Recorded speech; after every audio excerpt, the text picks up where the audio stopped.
Ser minero.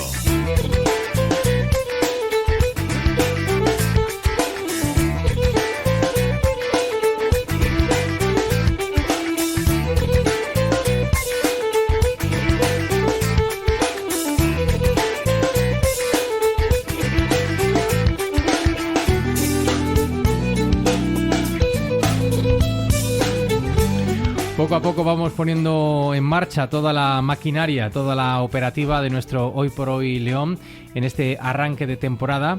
Y bueno, pues se agradece mucho el esfuerzo y el compromiso de nuestro colaborador y referente minero Roberto Fernández, no solamente por seguir al pie del cañón otra temporada más, sino además por hacerlo aquí, hoy, particularmente en el estudio, en nuestra capital. Roberto Fernández, director del Museo de la Minería y de la Siderurgia de Castilla y León, que se encuentra en Sabero y que hoy excepcionalmente se ha venido hasta aquí. Roberto, ¿qué tal? ¿Cómo vas? Pues muy bien y encantado, y además, oye, muy agradecido de una temporada más, pues nos deis voz a la historia y a la cultura minera, que tanta falta le hace, aunque parezca mentira, pero todavía le hace mucha falta.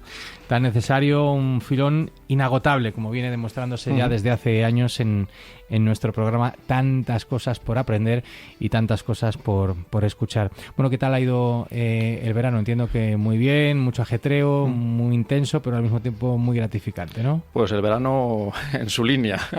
Gracias a Dios, como viene siendo habitual en los últimos años, con muchas actividades, con mucho visitante del museo y de sus exposiciones y con muchos participantes en las actividades. La verdad que ha sido un verano, bueno, pues nos gustaría que fuera así todo el año, como estos meses de julio y agosto.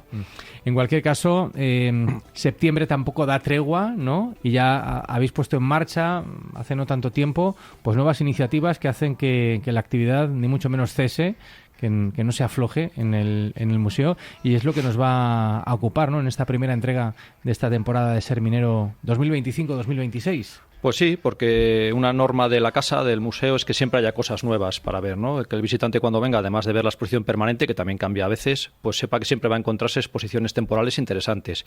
Y hoy venimos precisamente a hablar de una exposición que está actualmente en el museo, que, como digo, a mí me parece muy interesante y que, por lo tanto, quería que la conocieran también los oyentes. Es la exposición Fósiles de Castilla y León, colección Juan Antonio Álvarez Gaspar.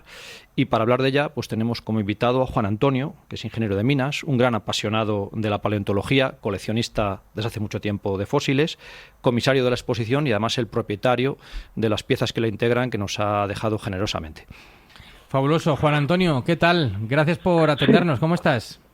Bueno, muy bien, buenos días. Bueno, tengo entendido que nos has traído aquí a Sabero lo mejor de lo mejor, que hayas decidido dentro de tu colección. Cuéntanos.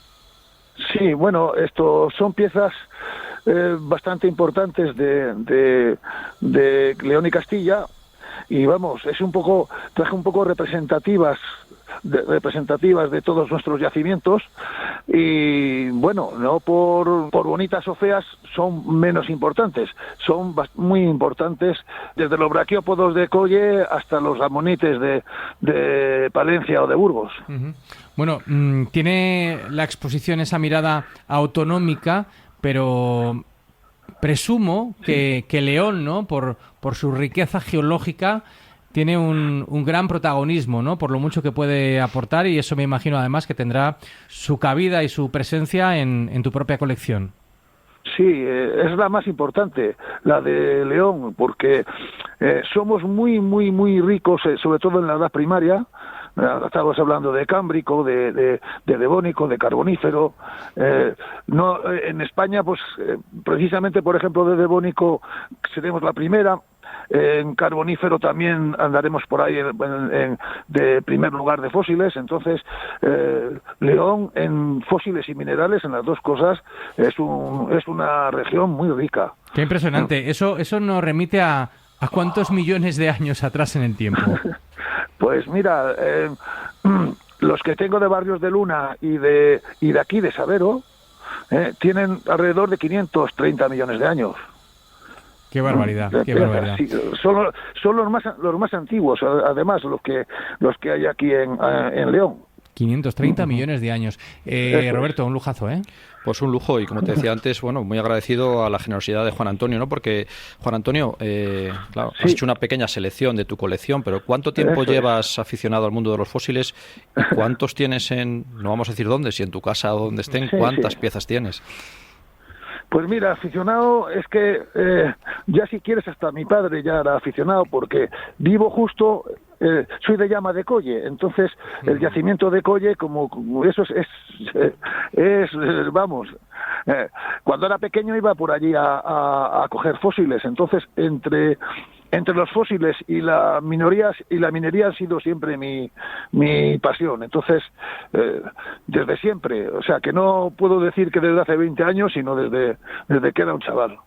Y vives, bueno, y vivías también de pequeño en un sitio, como decías, privilegiado, ¿no? En la paleontología, que te encontrarías, incluso cuando eras pequeño, con esos geólogos holandeses y extranjeros que venían por aquella tierra, valorándola mucho antes que lo hemos hecho nosotros, ¿no? Por supuesto, también me acuerdo todavía en los bares que había en el pueblo verles a estudiantes holandeses que me imagino que vendrían a hacer un parecido al fin de carrera o con aquellas gafas mirando las fotografías de los planos, viéndoles por allí con las tiendas de campaña, y eso desde que era muy pequeño. Entonces ahí está el valor de que en todos los museos de Europa hay piezas de aquí, de Colle.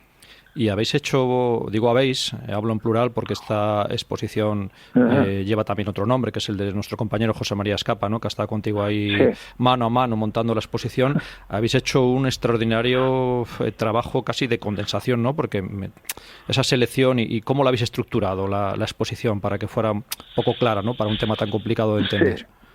Bueno, esto es por tiempo, por eras primero, porque las eras son periodos más largos, bastante más largos, que marcan algún hecho, podríamos decir, catastrófico o similar, y entonces la han dividido primero en eras y luego en periodos. De la era primaria es lo que más tenemos en León, con mucho, y luego tenemos de la edad secundaria, tenemos esto Cretácico, y mi colección más o menos, pues te diré que aquí me parece que habrá unas 150 o por ahí, pero creo que aproximadamente tenga unas 1.500 o por ahí, 1.500 fósiles, porque esto, como digo yo no, los animales no ponen fronteras, entonces tengo de todos los sitios, con especial los de León, por supuesto, son los más especiales para mí. Entonces, pues bueno. ¿Y el carbonífero también destacado? Sí, el carbonífero muy, muy destacado. Aquí en Sotillos, en Sotillos, en Olleros, salen unas piezas impresionantes de helechos y es una lástima que si no se recogen se pierden, porque eso sí que se pierden. Están sobre todo en pizarra, y la pizarra con como digo yo, 2 inviernos y un verano, pues se va destrozando poco a poco las piezas. Pero es increíble lo que tiene esta zona de devónico, de carbonífero, incluso ya le digo, de Cretácico. Y tuvimos el año pasado y el anterior también unas exposiciones dedicadas a minerales de un buen amigo tuyo y un gran coleccionista que fue Manuel Cañón. Y claro, tal vez los minerales son como más llamativos visualmente, ¿no? Pero sin embargo los fósiles, a pesar de, voy a decir una que igual no está muy bien dicho, un poco más feos, tienen también tal vez un valor científico e histórico más importante incluso que los minerales, ¿verdad? Nos cuentan muchas cosas. Sí, los minerales más bien los tienen económicos. Los minerales es la economía de un país. De eso hemos vivido con el carbón, con los minerales de hierro. Entonces, bueno, económicamente los minerales son mucho más importantes. Pero lo que es históricamente o científicamente tiene mucho más valor los fósiles, porque es el padre nuestro de la evolución, por ejemplo. Nos demuestran ya sin ninguna duda de cómo es la teoría de la evolución de verdadera, empezando por cómo vivían en su tiempo, qué clima tenían, luego como tuvieron que adaptarse, porque si no se adaptaban se extinguían, hasta llegar incluso al hombre, que cada vez hay más indicios,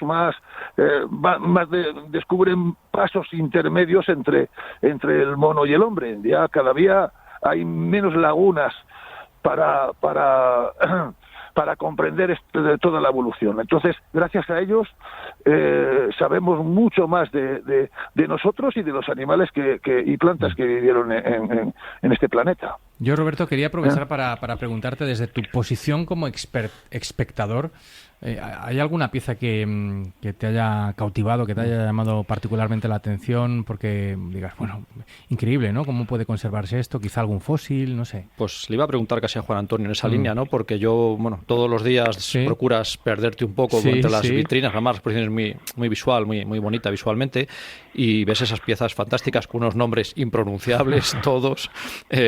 Y a mí, particularmente, claro, será un poco la ignorancia, ¿no? Lo que más te llama la atención a mí, en este caso, son los trilobites, muy bonitos. No sé si Juan Antonio destaca alguna pieza en especial o también va por esa línea de más visual de los trilobites. Sí, los trilobites, además de ser muy importantes, porque además tuvieron su tiempo de vida, marcaron toda una era. Cuando se acabó esa era primaria, cuando se acabaron los trilobites, se acabó esa era primaria. Igual fue hasta una manera de dividir las eras, cuando hay una extinción y desaparecen esos animales. Pero yo, particularmente, de toda esa que tiene ahí, es un cangrejo del Cretácico pequeñito, y encima que le falta una pinza, y la importancia de eso es que es mucho más único. Puede haber fósiles muy bonitos, como tiene Marruecos, es increíble los fósiles hermosos que tienen y eso, pero la importancia de un fósil es que son únicos, y ese lo siento, pero no he visto otro por ahí. aunque no sea nada bonito, es más, yo creo que es algo feo. Pues me tendré que fijar más en el cangrejo sin pinza, que además es muy peculiar. Sí. Y ya para acabar, Juan Antonio, también un objetivo que teníamos, tanto tú como Chema como yo, es que esta exposición fuera visitada por muchos niños, ¿no? Para despertar ese interés por la paleontología y por la ciencia en general, ¿no? En este mundo en el que todo es digital, que puedan ver unas piedras, unos fósiles de hace 300 millones de años y que los entiendan, es muy importante, ¿verdad? Por supuesto, y que cuando salgan por ahí a dar una vuelta y se topen con uno, que sepan que es un fósil, que sepan que no es una piedra cualquiera que se la pegue una patada o se la muestra indiferencia. Entonces, ya he visto aquí, por ejemplo, estos días de la feria de minerales y de fósiles, que ha habido muchos niños que han estado preguntando y molestándose un poquitín, e incluso algunos de traer sus pequeños fósiles por aquí para verles. Qué bien, qué interesante. Muchísimas gracias a nuestro invitado y comisario de esta exposición, y también la persona que aporta los fondos. Juan Antonio, te mandamos un fortísimo abrazo. Muchas gracias a ustedes por dejarme explicar. Bueno, y Roberto, ¿hasta cuándo vamos a poder disfrutar de la exposición? Hasta finales de octubre, todavía tenemos ahí un par de meses para disfrutar de esta exposición, que es muy bonita y muy interesante además. En el Museo de la Minería y la Siderurgia de Castilla y León, en Sabero. Roberto Fernández, su director y nuestro guía en Ser Minero. Hasta la semana que viene. Hasta el próximo lunes. Bueno, hasta siempre.